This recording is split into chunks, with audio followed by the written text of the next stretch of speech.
तो कहानी की शुरुआत में हम देख सकते हैं जैकल ईजिन की तरफ बढ़ने लगता है और कहता है कि मैं तुम्हें मार डालूंगा। तभी उसको आता देख ईजिन उसके पास देखने लगता है और तभी जैकल उसके और एक नाइफ से हमला कर देता है। तभी ईजिन उसको डॉच कर लेता है पर जैकल फिर से एक कट मार देता है। तभी देख सकते हैं ईजिन को वो घाव लग चुका होता है और ग्राउंड पे उसका खून गिर गया होता है। तभी जैकल उसके ओर देखने लगता है, फिर अपना ईजिन उसके पास देखने लगता है आमने सामने। फिर जैकल ईजिन की ओर फिर बढ़ने लगता है उसको कट मारने के लिए। ईजिन अपना उसको देख लेता है और उसके हाथ को पकड़ लेता है। फिर ईजिन उसका ही नाइफ लेके उसके शोल्डर पर कट मार देता है जिससे उसको चोट लग जाती है और फिर उसके पैर पे कट मार देता है।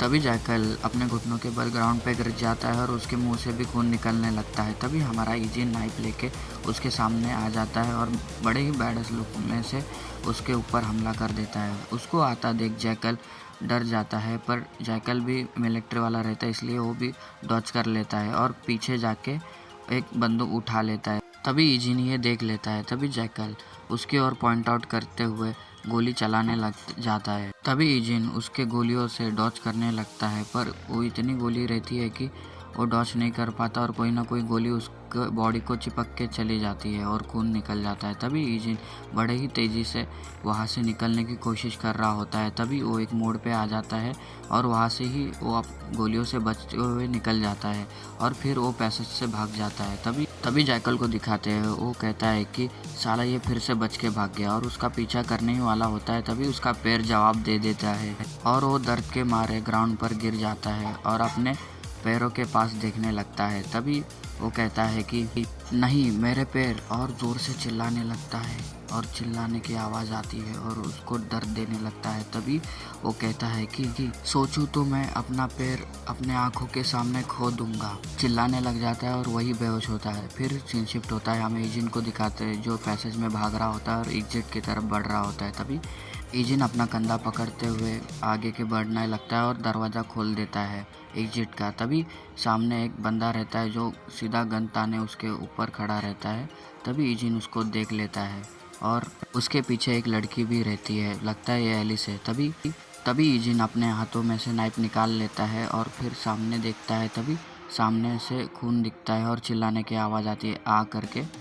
तभी ईजिन सामने देखता है और फिर देखते हैं कि सीधा उस बंदे को हेडशॉट पड़ी होती है और वो ग्राउंड पे आके गिर जाता है। तभी हम देख सकते हैं गोली किसने चलाई होती है, ये एलिस होती है जो गोली चला लेती है और अपने ही टीममेट को मार देती है। तभी ईजिन उसके तरफ देखने लगता है और फिर एलिस उसके तरफ देखने लगती है, बड़ी ही प्यार से या घूर के पता नहीं कैसे देखती है। फिर वो देखने लगती है, फिर ईजिन उसकी तरफ देखता है और फिर वो अपना हाथ ऊपर करते हुए कहती है कि नहीं, मैं नहीं, ऐसा कुछ नहीं बोलती, पर मैं बता रहा हूँ आपको। तभी ईजिन सोचता है कि इसको क्या हुआ करके, उसको भी कंफ्यूज रहता है। फिर एलिस अपना दोनों हाथ ऊपर उठा के हुए कुछ नहीं कहती। फिर अपना ईजिन वहाँ से बढ़ने लगता है आगे की तरफ, ऊपर की तरफ जाने लगता है। फिर एलिस सांस में सांस लेती है वो जाने के बाद और फिर सोचती है कि अब जब मैंने उसे करीब से देखा है तो ये वास्तव में ईजिन ही है, इसीलिए मैंने, यदि टारगेट मेरा कोई जान पहचान वाला है तो यह बहुत ट्रबल की बात है।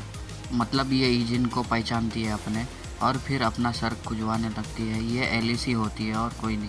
फिर सीन शिफ्ट होता है, हमें गोलियां चलने के सीन दिखाते हैं और हमारा बॉडीगार्ड कवर में छुपा रहता है और बंदूक पकड़े होता है। तभी बदले में वो भी फायरिंग करने लग जाता है और फिर तभी 03 को दिखाते हैं। 03 कहती है कि वाह, बहुत अच्छा है, ये फाइट बैक करने के लिए बहुत अच्छा है। तभी बॉडीगार्ड को दिखाते हैं जो अब ग्रैंडपा की ओर देखने लग जाते हैं और कहते हैं कि हम लोग बड़ी ही मुसीबत में फंस गए हैं, लगता है प्रेसिडेंट का स्टेमिना ख़त्म हो गया है, इसलिए प्रेसिडेंट को आगे बढ़ना संभव है। तभी सामने वाला बंदा ग्राउंड पर बॉडीगार्ड की तरफ कुछ फेंक देता है, वो स्टन ग्रेनेड रहता है। ये देखने के बाद बॉडीगार्ड सीधा ग्रैंडपा के पास जाने लगता है और उनके सामने खड़ा हो जाता है। फिर स्टन ग्रेनेड फूटता है, तब रोशनी ही रोशनी निकल जाती है और ग्रैंडपा को बचाने के लिए वो सामने आ जाता है। तभी फिर 03 उनके सामने आ जाती है और कहती है कि बिंगो, और उसका बंदा और वो खड़े रहते हैं। तभी बॉडीगार्ड ये देख के प्रेसिडेंट को बचाने के लिए सामने आ जाता है, उनके सामने खड़ा हो जाता है। ये देख के दोनों देखने लगते हैं। फिर 03 कहती है कि जाओ उससे छुटकारा पाओ करके ऐसा बोलती है। तभी वहाँ पे अचानक से ईजिन आ जाता है और उसको टैकल करके हुए आगे की ओर घसीटते हुए ज़मीन पे ग्राउंड पे गिरा देता है। ये देख के 03 चौंक जाती है और फिर ईजिन अपना नाइफ निकालते हुए उसके ओर चला देता है और उसको वहीं पे मार देता है। ये देखने के बाद बॉडीगार्ड और ग्रैंडपा हैरान हो जाते हैं और फिर ईजिन को दिखाते हैं। ईजिन जो चाकू मार रहा होता है, तभी 03 उसके ओर गोलियां तान देती है और गोलियां चलाने लग जाती है। उसी का फ़ायदा उठा के ईजिन वहाँ से भागने लगता है बड़ी तेज़ी से। फिर वो गोलियां चलाती ही रहती है 03। फिर ईजिन हमारा डॉज करते रहता है, यहाँ वहाँ भागने लगता है। फिर अचानक से उसके करीब आ जाता है। ये देख के 03 हैरान हो जाती है और फिर हमारा ईजिन नाइफ लेके उसके ओर अटैक करने लग जाता है। अभी 03 उसका अटैक आता है देख के वो भी अपनी गन बीच में ला देती है और उसका अटैक सीधा गन पे लग जाता है। ये देखने के बाद ईजिन उसके पास देखने लगता है और 03 भी उसके पास देखने लगती है। क्या वो लोग आमने सामने होके भी खुद को पहचान लेंगे या पता नहीं यार, कुछ भी हो सकता है। फिर ये एपिसोड यही ख़त्म होता है। मिलते हैं अगले एपिसोड में। हाँ, ये एपिसोड छोटा है पर अगला एपिसोड बड़ा होगा। तो मिलते हैं अगले एपिसोड में। लाइक और सब्सक्राइब कर लेना प्लीज़।